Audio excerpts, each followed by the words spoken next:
Well, good afternoon. How's everybody doing? Are you good? How many think you're at the 10:30 experience right now? We changed our clocks. We had a really full second experience. First one, not so much. We're so glad that you are here, though. Thank you. If you're joining us online and you're on spring break holiday, we love you. No, we really do. We're really happy for you, wherever you're watching from. Actually, if you could just let us know on Facebook or online where you're watching from, we'd really appreciate that. We are just so glad that you are here. And today, just a disclaimer, we're talking about a really tough subject. And so this whole series, we're talking about death. And instead of trying to avoid it or pretend it isn't going to happen, we thought we better just talk about it because that's the only way we can find our way out.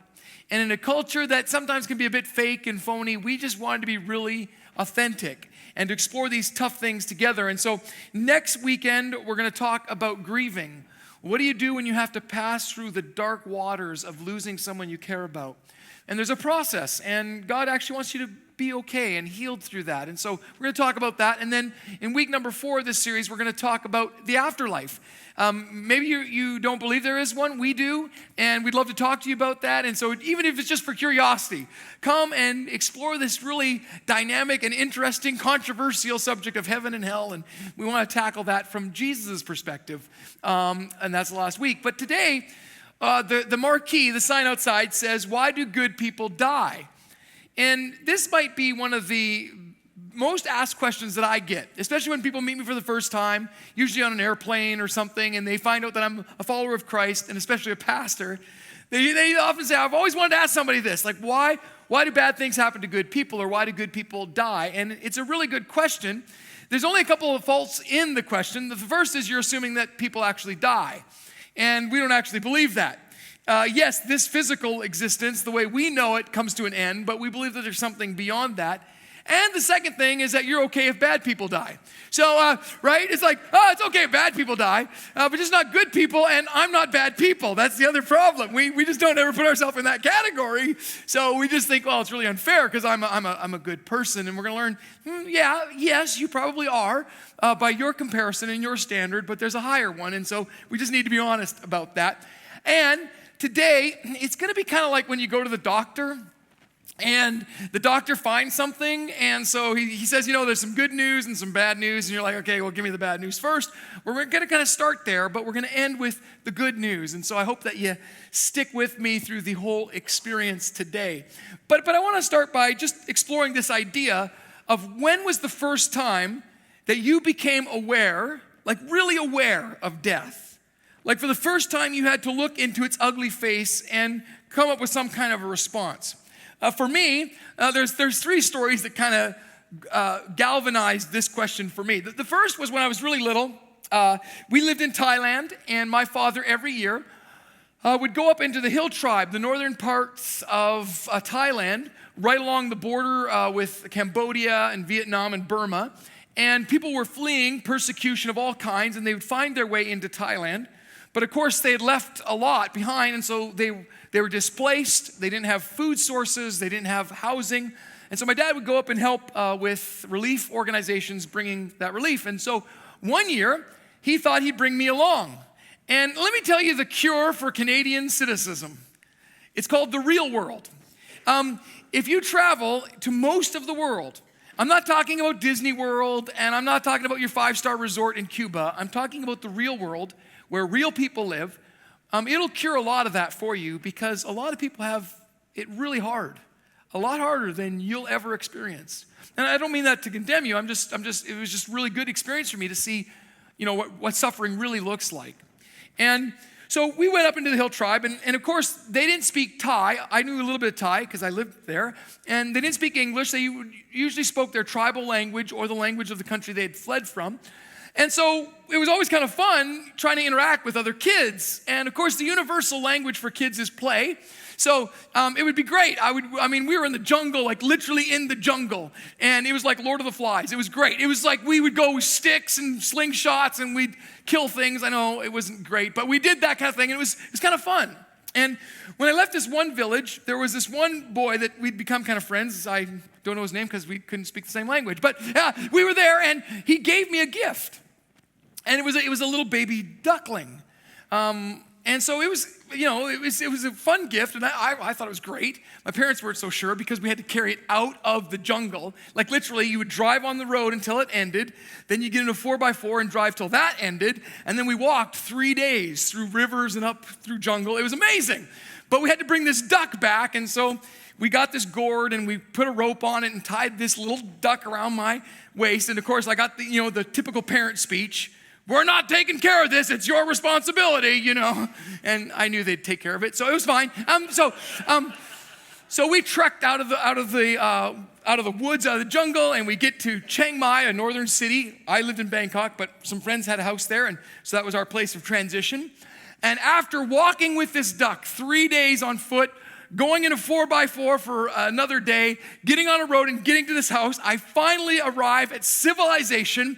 I put the duck and the gourd down on the table, and my friend's house where we were staying had a cat. Now, this is going to explain my worldview on cats. Like, cats are of the devil. We just all agree on that, right? Can we just let that out there? Anyway, so no sooner had I turned literally put the thing down, turned for a second, the cat got my duck and was gone. And by the time we tracked that miserable satanic creature down, it had eaten my duck. My little duck. I know, right? Now I know. I look back and I go, it was a duck. But when you're a kid, that was not a duck. That was my companion for life. Like that was like my best friend. I bonded with that silly thing for 3 days, feeding it, taking it down through the jungle, and now it was gone. And for the first time, it hit me. Things die. And I remember being devastated a lot because of the tragic trauma I experienced, but more because of this deeper question. Like, things don't last forever. And then when we were in Thailand, this was long before internet and cell phones. And so when we left. Like we were gone for 4 years, and the only really form of communication was the occasional letter and maybe a phone call. But it was so expensive long distance back then when you remember the rotary phone? Yeah, and you had to dial like 7,000 numbers. And anyway, and you had to go through an operator, and it cost a ton. And so I remember being really young, and we left, and not really knowing my grandparents growing up because of it. And then one day my mom getting a phone call that her dad had passed away. And for me, trying to reconcile the fact that I wasn't there. Like we couldn't all fly home, we couldn't afford it, so my mom got in a plane and she flew, but I never got to say goodbye to my grandfather. And my only memory of him really growing up was that he always had candy. He was a diabetic, which was partly the reason why he passed away early. But anyway, he always had candy, and he'd always give me candy. I just remembered him as the grandfather who always had like candy for me. And this thought hit me like, that's not going to happen anymore. Like I'm going to fly home, and he's just not going to be there anymore. I had my own personal near-death experience too, and maybe you've had one of these. So again, growing up in Thailand, we would go to the beach at Christmas, which was an amazing way to spend Christmas, a lot better than ours, but just saying, I mean, it was amazing. And so back then too, as a kid, you could just run free. My mom would literally feed me breakfast when the sun came up, and then she'd say, just be back home when the sun sets. Like literally, that was it, and I might not see her the entire day. It was amazing. I love you, Mom, but it was amazing. And so I remember I was on this inner tube in the ocean. I don't know how I got it or why I was there, but it was a bit stormy, and so there were really huge waves. And there's something really beautiful and powerful and scary about ocean waves when they're really big. And I remember getting caught up in one of these big waves, and as I got flipped, I got tangled up in the inner tube, and the force of the wave forced my face into the sand. And if you've ever been caught in a really strong, violent wave, you'll know the pressure is immense. I could not lift my face up out of the sand. And it was dragging me, literally, I had like sand scratches all on my face. It was dragging me, pulling me out and keeping my head down. I couldn't lift it up. And I literally thought I was gonna die. I remember, kind of coming to in the water and getting to the sand and spitting out all the sand and water that was in my lungs and going, man, I could have died. And so these kinds of experience, we're forced to look in the face of death. And the question is, what is it? And why are we afraid of it? And is there a way to overcome it? That's a really good question.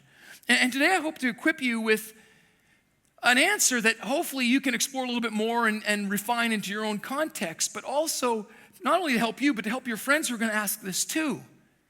Because here's the reality. We all die. I know that's the bad news. Like we do. We all die. So, and here's what I'm gonna just explore with you. I think if we can acknowledge that we die, we can actually learn to live. Like, I think it's until we come to that awareness that yes, life is fragile, and yes, it is short, and we must make the most of this gift we've been given. Unless we acknowledge that tomorrow isn't guaranteed, that we can't really live, because I think many of us are just living in numb denial. And it's not that we mean to waste our time, we're just not living on purpose, because we don't actually think about the fact that we're going to die, or those around us that we love are going to die. So I want to dig into an ancient story. It's one of the oldest stories we have as human beings. And this story has empowered millions of people through hundreds and hundreds of generations.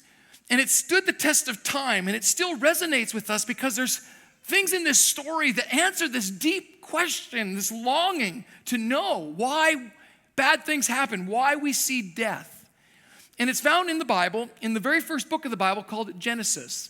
And so if you have your Bible, I want to encourage you to turn there with me to Genesis chapter 3. If you don't have it, it's okay. It will be on the screens behind me. But if you have the YouVersion app downloaded on your mobile device or any other Bible app, I want to encourage you to actually open up and read along, because we're going to read quite a bit today. And we can only touch on so many things, but I'm hoping that it'll spark some more interest and more study for you later. But in Genesis chapter 1 and 2, we're introduced to a idealized perfect world. It's a world of order. It's the world you drew when you were in kindergarten, right? Remember, like kids, they always try, it's always sunny and people are always smiling. Like it's the ideal world, right? And I think we have this notion, this idea, and it comes from somewhere because it's true, that there was a time when the world was perfect. When there was no famine and starvation and no violence and no war and no sickness and no death. There was a time.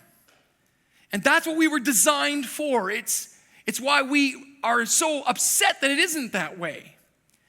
And so this is the world of Genesis 1 and 2. But it's all about to change in Genesis chapter 3, because we're going to see the introduction of chaos into order. There's going to be a fly in the ointment. That statement, again, is an ancient term, because before perfumes were the way we have them now, it was often perfumed oil. And you'd pour oil on your head. And of course, they didn't have great containers with sealants on them. And so flies would sometimes get into the perfume, the oil, and a dead fly smells bad. And it would destroy the entire perfume, the entire oil. And it's this idea that which was meant to be beautiful and good had something happen to contaminate it and destroy it all. And so that's what we're going to read in this story in Genesis chapter 3. It says, now, the serpent, we're introduced to this character, this persona that is called the serpent. And of course, I think the term serpent can simply be the reality that it's one of the most feared animals. It's whether it was talking or not, you can decide, but it's this idea that something isn't right in the order. But it wasn't always that at first, because it says the serpent was more crafty or devious or deceitful or tricky or sneaky than any other of the animals God had made. And he said to the woman, now what's fascinating is that she's not afraid. I've seen people react to snakes. And usually it's fear. If the snake decided to talk, I think that would add to the fear. I don't know about you, but you're just walking along, a cobra goes, whoa, hello, how are you? It's a little fearful. But what's interesting about this story is it's the first time that fear is introduced into human experience. Because here's the thing, fear is the constant companion of death. Actually, if you don't understand death, you actually have no fear. These two travel together. And so the serpent comes, and he's the fly in the ointment, and he's going to tempt her with a question or ask her something. Did God really say you must not eat from any tree in the garden? He's immediately pushing into this idea that there is an order. There's a way things are supposed to be.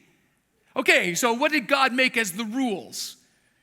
And she says, well, we may eat fruit from the tree in the garden, but God did say you must not eat fruit from the tree that is in the middle of the garden. And this tree is the tree of the knowledge of good and evil. And this is going to make sense in a minute. And you must not touch it. She adds that because that's what happens to our stories. Over time, we elaborate and exaggerate and make them bigger or worse than they really are. So she says, yeah, no, we can't eat it. And we can't touch it, or what? Or we will die. So we're going to see the introduction of chaos into order. It's a mutation of the way things are supposed to be. I got thinking about the thing that we fear the most in our culture today. I think one of them is cancer. And the truth is that cancer is kind of this broad term that we use for any mutation of the cells.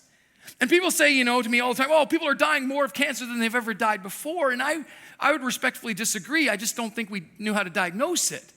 Because cancer is any mutation of any cell, and it happens to all of us. As you age, your cells, when they replicate, don't always replicate properly. And when these cancer cells or mutated cells gain strength, they actually grow faster than our healthy cells. And now our battle's at war with each other. Because the healthy fight the unhealthy. That's what your body does. It's order against disorder. They are in constant conflict.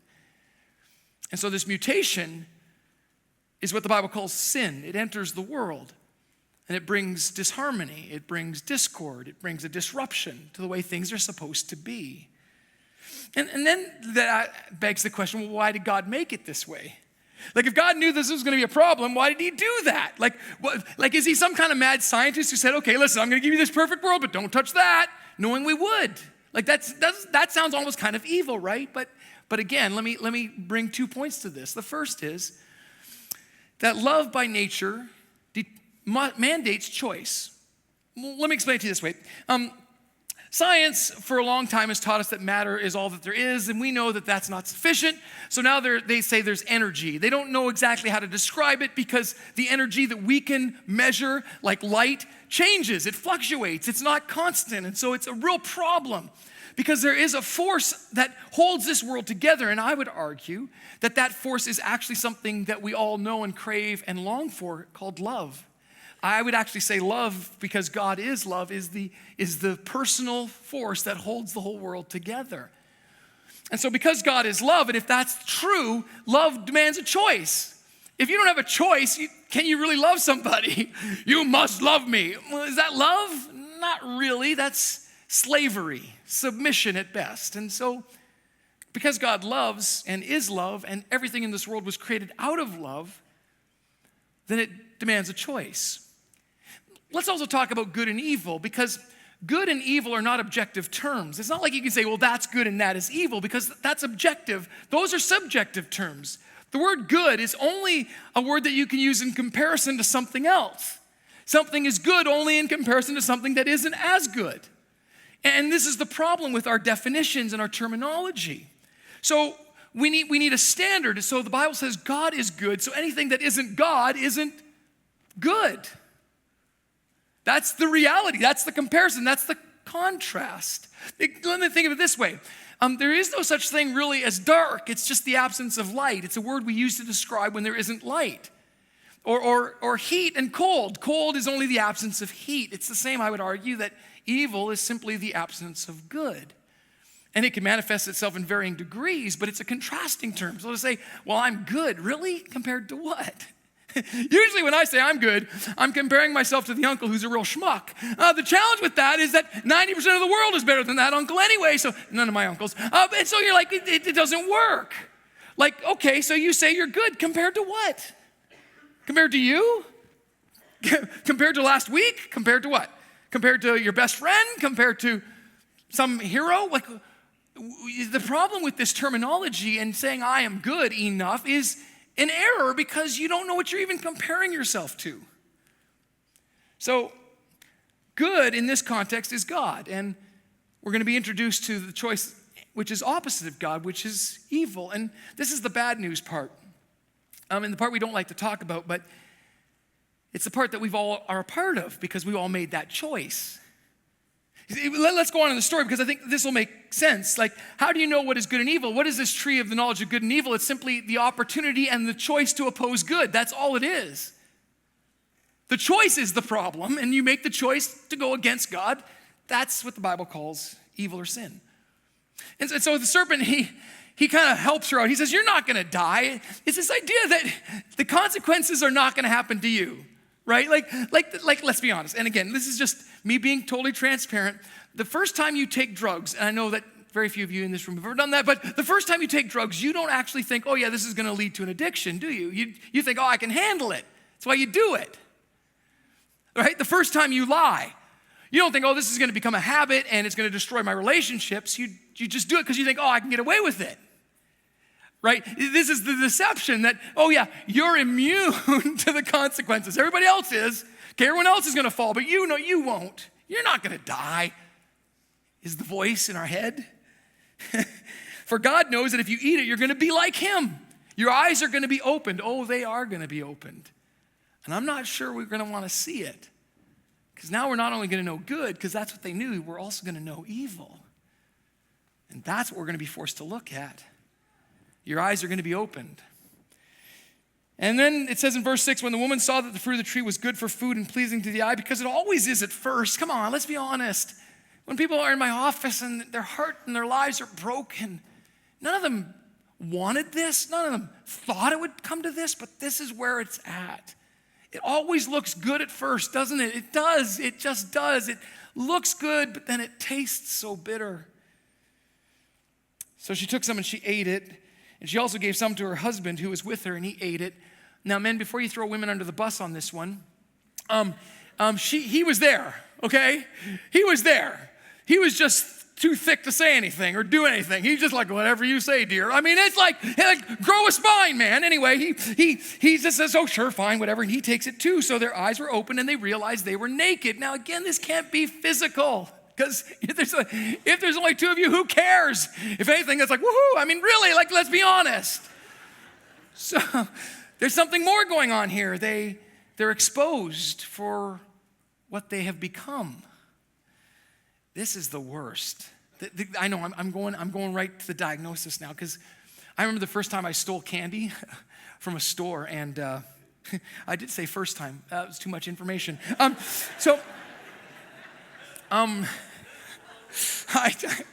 took it, and at first it was exhilarating. I got away with it. I got all the way home, and I'm like, nobody knew. And the truth is, to this day, if I hadn't said that, no one would know. Anyway, but as soon as I put it in my mouth, I'm telling you, there was something about that experience that was awful. Like, it was supposed to be good, and who, like, honestly, it was a 1-cent candy. Who cares? Something inside of me did. My eyes were opened to something dark inside of me. And so they're naked. And so it goes on to say that they realized they're naked, so they sewed fig leaves. This is the part where we laugh out loud. Fig leaves, and made coverings for themselves. Like, just think about that. Have you ever tried to make clothes out of leaves? Good luck. I mean, really. I mean, first of all, it doesn't cover very much. And this is the problem with our ideas and our ideology and even religion. It says that we can cover it. If you pray, here, just pray more. There's a fig leaf. Try that. And here, if you just go to church every Sunday, there's a fig leaf. Try that one. And we sew these things together. Be a good person. Help, like, ladies across the street with their groceries. Okay, there's a fig leaf. And we think, oh, well, we're doing really good. Meanwhile, everyone's like, ooh, look away, right? Because fig leaves fade and they fall off. They're not a good coverage. And that's where we find ourselves. We find ourselves justifying or making excuses. It's our fig leaves. It's like, well, I know, yeah, but no. You just need to be aware of what it is. And so they become aware, and then it says in verse 8, then the man and his wife heard the sound of God, and that's only terrifying because they're not in right relationship. Like, the only reason I don't want to talk to somebody is because it's going to be an awkward conversation, because we've had some falling out or disagreement. If I love you, that's the best thing when you come over. So there's been a disruption even in the relationship with the one who made us. There's a disruption with love. And so they hide among the trees in the garden. And God called out to them, where are you? Not because he doesn't know, it's because they don't know. They are so oblivious, they don't even know they're hiding. Like, why are you hiding? It's a great tragedy of human existence. We hide. And I get it. It's because we're scared. It's because we don't know what to do. It's because we feel hopeless. I get it. So we hide behind our TV screens. We hide behind our careers. We hide behind our vacation pics. We hide. How do I know that? Because you got to get the right angle. That's how I know. If you didn't have anything to hide, you go, oh, that was a great shot. Oh, straight up the nostrils. Awesome, that's me. No, but we are created to hide. And the thing is that we think God did that. God made us that way, and he didn't. Actually, he lovingly pursues us and says, hey, you don't have to hide. You can come on out. It's okay. I know you. I know what you've done. Actually, it's funny because he said, Adam answers, well, I was naked, so I was afraid. It's like, just think about it logically for a second, okay? God made him. It's like saying to your mother, oh, your mother saw you when you were naked. It's okay. It's not a big deal. But again, it's this exposure, hey, there's something deeper going on. And so God says, well, who told you that? That's a good question. Who told you that? It was the conscience of man. It was this awareness. It's the greatest gift we have, and yet it's also a great curse because I hate my conscience a lot of the time. But it's the gift because it helps you diagnose something isn't right. And then he says, the man said, the woman you put here with me, she did it. I mean, I love that, right? It's like, well, I'm going to blame her first. And actually, you made her, so it's your fault. And how many of us do that? We look around at a world that's broken and dysfunctional, and we say, God, you did this. Did he? Did he? Does God fight wars? And does God cause famines? And because we hoard our food? I don't know. That's a good question. I don't think so, but I'll let you answer that one for yourself. But we blame. So there's this awareness piece, but then there's the acknowledgement piece. So God's saying, hey, come out of hiding. It's okay. You don't have to hide. And if you're here today and you feel like your mistakes, your life, the things you've done, the failures in your life have defined you, and you find yourself hiding, terrified to deal with those things. You don't know how to deal with them. The good news is, here's the good news, okay? Here's the turn. God says you can come out of hiding. It's okay. Yes, acknowledge it for what it is. Be aware of why it is the way it is. So own your part, but come on out. And then it says in verse 21 that God made garments of skin for Adam and his wife. The first thing God does is clothe them. And this is the really interesting part about the story, because in order for them to live, something has to die. They introduce death into the world, and so something has to die for them to live. And we don't like to think about that, but that's the reality. Because of what we have done, this is our reality. But again, this is a great foreshadow of what Jesus was going to do for us on the cross. That when we feel like we're exposed and naked and vulnerable, God says, come on out, you don't have to hide. I will cover you. I know you're not good. It's okay. I am. I know you don't know how to love. It's okay. I do. I know that you're broken and shattered in a million pieces, but I'm the healer. Come on out of hiding and I will cover you. Death, is that your biggest fear? Okay, let me show you. I will die. So you can see you don't have to be afraid. I'll cover you even in that. Even in that. The amazing thing about the Easter story is that we don't have to be afraid anymore, because we don't have to hide anymore when we're willing to be aware of why the world is the way it is and acknowledge our part in it. Hey, it is about time that we stop judging everybody else and just deal with our own stuff. Let God deal with us. It's like pointing out whose fig leaf is better than the other. It's all absurd. The only thing that can cover you is a life of love and value and perfection. And that's what Jesus does. And then he begins the restoration process. This is the beautiful part of the end of the story. And we don't have time, and we're going to get there in Revelation when we talk about heaven and hell at the end. And again, I know that maybe scares you even thinking about it, and you're like, oh no, I'm not going to bring my friends. I hope you do, because it's actually really hopeful. That you don't have to live in hell, that you can actually live in heaven. And so what happens is God starts this restoration project. He covers them, and yes, they have to leave the garden, but they have to leave the garden because he has to rebuild it. My wife loves renovating stuff. Just between you and me, I think it's a bit of an addiction. But anyway, it's okay. That's just you and me talking. Don't tell her because she's sitting right back there and she heard that. So she loves renovations projects. But what is a renovation project? Something isn't good enough or it's broken and so it needs to be repaired, right? So if you have a bathroom that needs to be renovated because the toilet is leaking and the shower head snapped off and you got to rip all the stuff out to put the new in. So when we see the part of the story where God kicks them out of the garden, we think that's judgment. No. It's the renovation project. I'm going to begin to restore and rebuild, and I'm going to start with you. If you'll let me cover you, I will do a reno on your heart. I will do a reno on your life, and then I'm going to invite you. This is the best part into the renovation project of this world. It's why Jesus said, go into all the world and preach the good news. It's why Jesus said, when you pray, your kingdom come, your will be done on earth as it is in heaven. I want to be a part of the renovation project. And then in the end, we're going to go back into the garden. It's like when there's a reno project, I can't go into that bathroom. I can't use that one. I got to stay out of that room just for a time. But when it's all repaired, I get to go back and it's better. It's way better than it was before. And this is the hope that we have. That yeah, right now it's hard. There's dust in the air and drywall flying everywhere and pipes and water and it's uncomfortable, but we get to be a part of renovating. And if you can see it that way, you really live. If all you see is the destruction, you give in to despair, fear.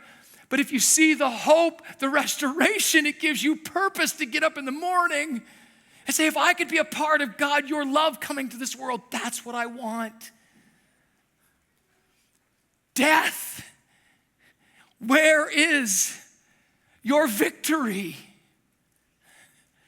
It's defeated in what Jesus did on the cross when he covered our nakedness.